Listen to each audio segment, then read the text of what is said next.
you're telling me on air right now it's Odell Beckham's fault that the Giants haven't won? Absolutely. I'm telling you that. I've been telling you that for 5 years. The Super Bowl bound. I don't see anything less than that. You got a wide receiver that is always hurt with a big mouth. I just think that catch ruined him. I think his head got big. Man, you're a moron. In unison, the entire bar started chanting, OBJ. The excitement is real, gentlemen. The excitement is real.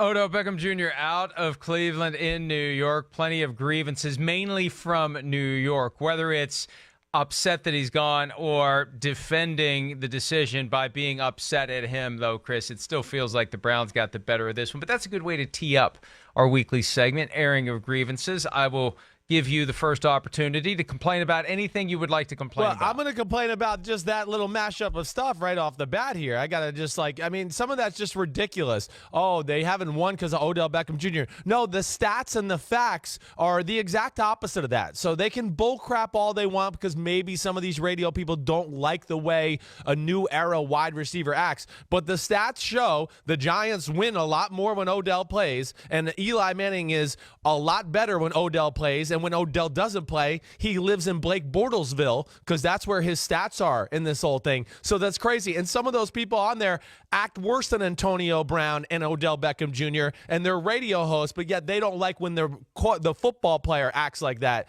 And that drives me crazy. It's so hypocritical. So one of them's a very big mouth who says things that aren't true all the time and has caused a lot of problems at his office. And I would say you're worse than Odell Beckham Jr., so don't be so critical of Odell because you're more like Antonio Brown. There's my first grievance. How do you like that? Who are you talking about? Wait, I'm talking about Mike I'm not following you. there. I'm talking about, yeah. Okay, that's who I'm talking about. Follow me? Okay. I was being sarcastic. Okay, good. I didn't now know the if you cat's really out were. of the bag. No, I listen to you sometimes. All right, I like that one. Here's mine, and this one's been bothering me, and I talked about it earlier on the radio show before we joined NBCSN for the simulcast. This tampering window, negotiating period, whatever they want to call it, they set it up because tampering was rampant. And once the league year began, so many of these deals were done so quickly, it was obvious that negotiations were happening before the time for permissible negotiations had come. So they created a window where you can do it. So it's like, you know what? We know everybody's breaking the rule, so let's change the rule to give them a window where they can break the rule without breaking the rule. But now the problem is they're still breaking the rule, and it's becoming obvious because these deals are all being leaked and reported minutes, in the case of Trent Brown, hours in the case of many others, after the negotiating window opened. So the tampering is still happening. And here's what the NFL has created. In an effort to avoid criticism of the fact that everyone is tampering, they've created this window that results in this, and this is the best metaphor I can come up with. It's like getting an invitation to a party that starts on Saturday night, ready to go on Saturday night, and finding out the party started 2 days earlier. And the people invited to the party are the audience that the NFL is catering to, that we are catering to. Everybody thinks that Wednesday's the day. And if you're not paying close attention on Monday and Tuesday, come Wednesday, your party's over. Right. And you're fine. And basically what you're doing is you're thinking Wednesday's the day that free agency starts, and then you start hearing these dribs and drabs of deals that are getting done. It's like, I guess the party already started. I better get there. And the NFL needs to get rid of this. Just start the process. Right. Whether it's noon on Monday or 4 on Wednesday, start the process. There's an element of showmanship that the NFL needs to embrace here. You gather your audience and you hold your audience, and it needs to feel like a big deal. They have taken what used to feel like a big deal and they have diluted it, and that is a huge mistake.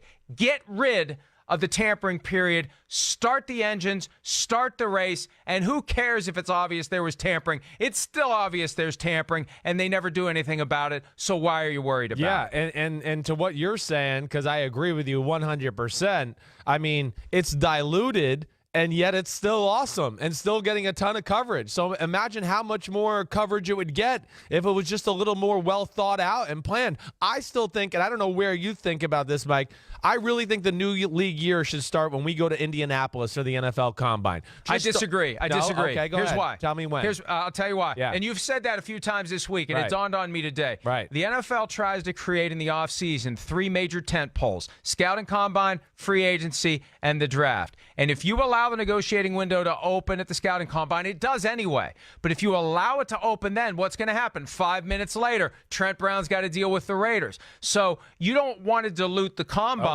by jamming it together with free agency. Free agency needs to stand alone, and it needs to start at the same moment. You can't have this soft launch to free agency. Just launch the damn thing if you're trying. Because here's the thing. In the offseason, the NFL can't sell anything other than interest. Yep. And you maximize interest by having that one day when the ball drops at the start of the new league year. It was a joke yesterday when 4 o'clock came. Oh, yeah, the new league year is here. We already know everything's going to happen. Why do we even care? That's a mistake by the NFL, and it's a mistake they need to acknowledge and fix. Yeah, Sorry. No, you're right. You're right. And I'll say, even my take, I think with the combine thing, you made perfect sense there. I think I agree with you. Let the combine live as itself, and start free agency after that. Totally makes sense. So I'm with you. You proved me wrong there. I do wish at the combine we could talk about Joe Flacco trades and things like that, where the NFL would change that rule. When we know he's being traded, it's out there, it's public knowledge, but we still got to act like the teams can't talk about it, and the teams don't want to talk about it because it's against rules.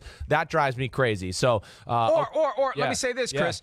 If you're not going to let the trades become official, then force the teams to keep their mouths shut about it until the start of free agency. Now, because I remember there was a start of free agency a few years ago where 3 trades happened. Bang, bang, bang. It was Jimmy Graham to the Seahawks. It was Sam Bradford for Nick Foles. And there was one other trade that I keep forgetting. But it was like, whoa. And just think, if we didn't know that Joe Flacco was getting traded to the Ravens, right, that Antonio Brown was getting traded to the Raiders, that Odell Beckham Jr., just think if all that stuff hit at the same time, what a day it would have been. Yeah, no, you're right. It would have been amazing. I mean, I don't even know if they all would have got the attention they deserved, because it would have been like an overflow of, we wouldn't have had enough time in a 2-hour show here to talk about it all. But yes, it would be amazing. It would be so much attention and just, social news, everything would be all over it. So I'm with you there. Okay, I'm going to move on to my next grievance. My next grievance has a little bit to do with Kyler Murray, and it has a little bit more to do with what I see on TV and the scouting world and all that kind of stuff. This is what's driving me crazy about it, okay? Kyler Murray, when I look at a lot of people, across the field, and I'm not trying to take a shot at anyone, I'm just trying to make logic of this, I guess, is when I look at it and everyone has their big board, right? Top 50 players. This is how I rank them. Kyler Murray's like not in the top 10 of any of these. And I just want to go, why? I don't understand that. We're still in this old world thinking. How are you going to tell me, people like last year on the big board, Baker Mayfield and Sam Darnold were in the top 5 and the top 2 and the top 3 of everybody's big board, but yet the guy coming out the next year who's faster and has a stronger arm than Sam Darnold, and it's very close between him and Baker Mayfield, and he's maybe the best playmaker we've seen at the position in a while coming out of college football. How is he 13? I just don't understand that. And especially when he's talked about being the number 1 pick in the draft, and everybody that watches him goes, oh my gosh, this guy's amazing. He's better than I thought. He's the number 1 pick in the draft. He's pretty phenomenal. And then we talk about the value of the quarterback position, because when I turn on the TV, it's always, the quarterback has a little extra value. So the guy who's one of the freakier quarterbacks we've seen come out in the draft, who won the Heisman, plays the position the right way, makes great decisions, is an on-point bullseye thrower, is the best running guy I've seen come out of college since Michael Vick, but yet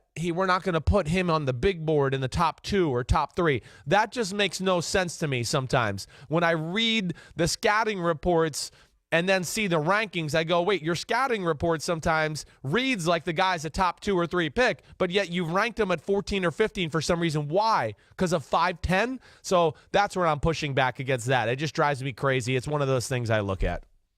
Yeah, and no matter how many quarterbacks are successful south of 6 foot, this is not going away. And maybe it's not going to go away until that generation of scouts naturally cycles out of the business. Who knows? But and look, here's the only way that I can explain this is there is so much CYA that goes on in scouting. Yep. You want to, and you also you want to be able to say, I said, hey, I was the one who said, there's this issue here, because then if the guy's a bust, you're right. Yeah, right. So there's a lot of naysayers who kind of lurk in the weeds, but they're on record. And then if they draft the guy and the guy's a bust, they can say they were right. And there's a lot of that gamesmanship that goes on as well. All right. The Le'Veon Bell contract, I talked about this earlier on the radio side too. This really bothers me. The people who just refuse to understand why he didn't play last year and why playing and getting $14.5 million would have risked what he got from the Jets. Right. Aditi Kinklebaugh of NFL Media reported $28 million fully guaranteed. I'm anxious to see the full contract, but if it's $28 million fully guaranteed at signing, which is something the Steelers were not going to give him.